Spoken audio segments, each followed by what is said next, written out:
Hey Nathan, once upon a time, the Nissan Sentra SR was the affordable sports car that young men lusted after. And today we're going to find out if that is still true with the newest SR that Nissan built. Yeah, so just so you guys know, this is still a very popular car for Nissan. They sold over 100,000 of these back in 2023. Now, if you compare that to, say, Toyota and the Corolla or Honda with the Civic, it's about half of what they did. But it's still a popular vehicle, proving that sedans like this are still relatively popular for regular consumers. Yeah, at the end of this video, we'll tell you how much this top-of-the-line SR goes for.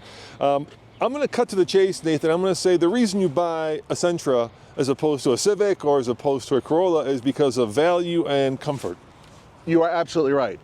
And it's rare that Roman and I agree, but that's exactly what you're buying here. This is the most comfortable of all those vehicles in terms of ride and seating, in addition to the fact that they started around $21,000. Yeah, and it's not exactly going to blow any doors off of many cars, because under the hood is, of course, a 2-liter that puts out, how much horsepower, Nathan? 149 horsepower and 145 pound-feet of torque. Now this one is connected to, wait for it, a continuously variable transmission, better known as a CVT, but you can get these with a manual transmission option for this year. Yeah, but not the SR. I think you can get the SR with a manual. I think so. But here's the thing about it. With this much horsepower, you're not being competitive with really anybody, especially at this price point. So I'm pretty sure that Nissan's like, okay, we're putting a Band-Aid on it, but for the most part, CVT. But here's the good news. The continuously variable transmissions that Nissan's using now are far more reliable than the ones they had real problems with. Those were from like 2012 to 2016. Those things were terrible. But since then, reliability has gone up quite a bit, and these cars are proven reliable. Wait, the Honda has a turbo. This has a CVT. I'll take the turbo, dude. Well, you don't just say turbo and CVT because, well, no, Honda does offer vehicles with a continuously variable transmission and a turbo. Right, but they also offer an SI and a Type R that are manual transmission and turbocharged. I'm not disagreeing with you there. I'm just more saying, expensive. Yeah, but this does ride better, and this is more comfortable. So for people who just want a regular commuter, this might be the car to look at. Well, let's see how comfortable it is in the backseat. I'll get it this time. The backseat, huh? I'll do it. Yeah. This makes me happy. Yeah, I'll get in. So you're sitting behind yourself. You already have the French seat adjusted. I'm sitting behind myself, legs. which means that this seat is all the way back, and I have, limited. Yeah, but compare that to the Toyota Corolla. Limited headroom. I would say that it's on par, if not even better. Look, if there were somebody shorter in the front seat and they moved it up, I could be back here. But at 6'2", it's still a tight squeeze. But the seats are, comfortable, and everything looks relatively expensive-ish. Well, it's the SR trim that gives you the nicer seats. And look, I got one USB port here. Well, because you're being decadent if you want to. Come on. If you have 2 kids, you're going to have to fight for it. What do you think of the back of this vehicle? The styling, you mean? Yeah, you got a little tiny spoiler here, right? The styling, spoiler's utterly useless, but it's still part of the SR package. Look, you're not buying this because you're getting a sports car. You're buying this because you want something that's a little bit jazzier than your average Sentra. Am I correct? Yeah, you've got one exhaust pipe poking out the back that's chrome. It looks a little sporty-ish. It's all sporty-ish. You know what I mean? Yeah. It's all just... Well, this is what everybody does. So everybody has a version of a vehicle that is considered a budget vehicle. Then they go one step further to make it a little bit nicer for people who want a slightly nicer car to drive every day. If this were German, I'd call it the SR line. So yeah. It's got the look of the old SR, but it doesn't have the... Doesn't have the pizzazz. The suspension, the engine, the tires, yada, yada, yada. Well, let's take it for a ride. Yeah, let's hop in. All right. So, a couple things I wanted to mention. My seat's fully adjusted, but not all the way back. I am shorter than Roman by over an inch. It's because I don't have hair. Boy, here in Colorado, people covet all-wheel drive cars, and that's because it's snowing almost in May. Yeah. Okay. I know. And I'm not gonna poo-poo on this car because there's no all-wheel drive version. I'm not poo-pooing that. I'm just saying, if you move to Colorado, from someplace else, like in the South, the first year you think you can make do with front-wheel drive, but by year 2 you end up with all-wheel drive. I owned a front-wheel drive car for many, many years after I moved here. So let's talk about the interior. I like this. Yeah, you've got real buttons. You've got these vents are great. Heated seats, look, heated steering wheel. Hell yeah! Yes, 2 ports, a USB and a USB-C. Yeah. You've got a relatively basic screen with relatively basic infotainment, which is fine. Yeah, it's depending on the model you got. I think it's 8 or 9 inch. I love the stitching. I think that did a nice job here. These turbine vents, I adore when they do these, and these are actually functional, I believe. Yep, you can close them by turning them and open them. That's really cool too. And your favorite kind of fake carbon fiber, but everybody does that now, so I've kind of given up. I know. I just about it. But putting it on a car like this, come on, guys. Flat bottom steering wheel, great for sport and great for fat people. So I'm very happy. Soft touch materials. This is huge because nobody else is really doing this in this class. Soft touch materials on the upper end of the door, so I can rest my arm here and not feel like I'm touching cheap plastic. Steering wheel is very well put together, nice and firm, good stitching. Really like what they did with the interior. So aesthetics, I give it a real thumbs up. What about the seats? These are outstanding for a small car. Yeah, in the front I'm comfortable and happy because they're heated.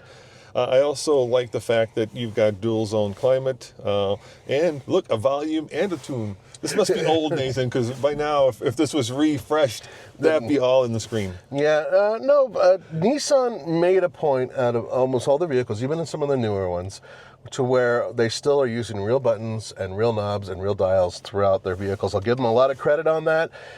I don't think the graphics are great, nor is this screen. I think it could be better, it could be bigger, it could be clearer. And by the way, to be fair, it's raining right now, or it's kind of snowy mist, so that's why this is all weird. But bird's eye view on a car in this class, not such a bad thing. In fact, if you want to look at that camera, dude, check this out.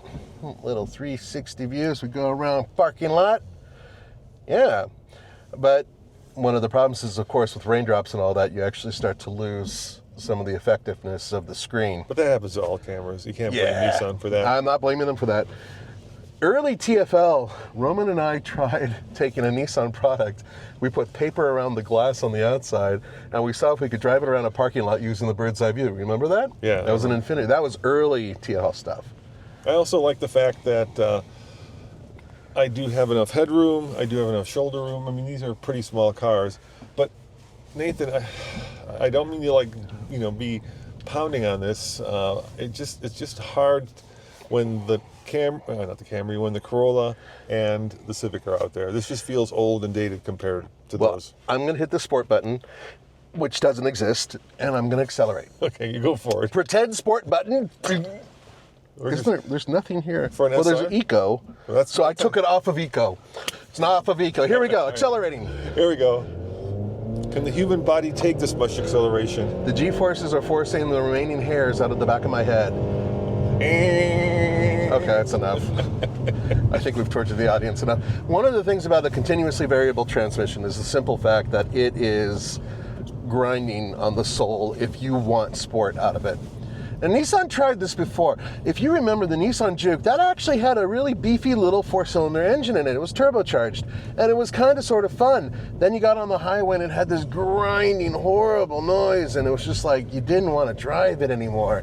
And that is one of the issues with having this transmission. It just takes away a lot of the fun. But they're very good for economy, and that's proven. They are good for economy. So here's a trivia question. Yes. Name a current German car that has a CVT. Not a past one. I could name those. A current one. We'll leave that for the commenters. Name us a current car for sale that's made by a German company. The Rothberg Entenmeister. Okay. Yeah. There you go. The Rothberg Entenmeister. It does have a good ride. It's an excellent ride for its class. It really does. They dialed it in. Yeah. How about steering? What's that like? Is it numb or is there any? No, it's numb. But it's heavy. I like heavier steering because it makes, in my mind, it makes things a little bit more deliberate. I have no idea what the front wheels are doing, as I would with most of these vehicles that have electrically assisted power steering, but it works just fine. And here's a cool thing. And I did this in another Nissan SR. I'm going to take this corner at a relatively decent speed. I'm not going to go too fast because it's wet outside. But feel that. I mean, the body lean isn't too bad for a soft suspension. Yeah, it's not horrible. Yeah, I agree. I think that the ride in this thing is probably at the top of its class in terms of comfort. And you didn't ram us into a garbage truck, so thank you. No, I avoided that because good. I'm trying to turn over a new leaf. Yeah, too many garbage trucks you hit in the back. Too many damn garbage trucks. You know, I actually almost hit a garbage truck in a smart car years and years and years and years ago. That would be bad. It was a nightmare scenario. So altogether, bottom line is that this makes for an excellent commuter car, but there's absolutely no passion. That would be my bottom line on this car. But let's talk about the price when we park, because it's important. Yeah, the price is actually depends. You know, we get a lot of comments where people say there's no such thing as an affordable car. I think what they're saying is there's no such thing as a car that's affordable that I lust after or aspire to. That's fun and that I enjoy. Yeah, we get that. But by the way, this push button spur, I like the way they did this with this little metal surround, which is, it's fake, but it's still cool, right? That's nice. Gear lever as opposed to buttons. I like that too. Once again, it's a little dated. If this were like a modern, more updated vehicle, this would all be gone, right? And this would be like somewhere a dial or something like that. Or a bunch of buttons, yeah. Yeah, I agree. Yeah. I don't think that's a bad thing necessarily. No, I don't think it's a bad thing. I think it's a good thing. So how much is as tested our Nissan Sentra SR, Nathan? Okay, now first of all, I just want to mention that this car has cool color. Yeah, I think it's a really good color. In the light, you can see there's a little bit of blue with it. Now I have the sticker right here. Now, these cars do start at around $21,000. This one, by the way, do you want to guess what the combined MPG is on this? I'm going to say it's high 20s or low 30s. 33. That's not bad. Yeah. Once again, that's one of the better things about the continuously variable transmission. This car comes out to $29,320.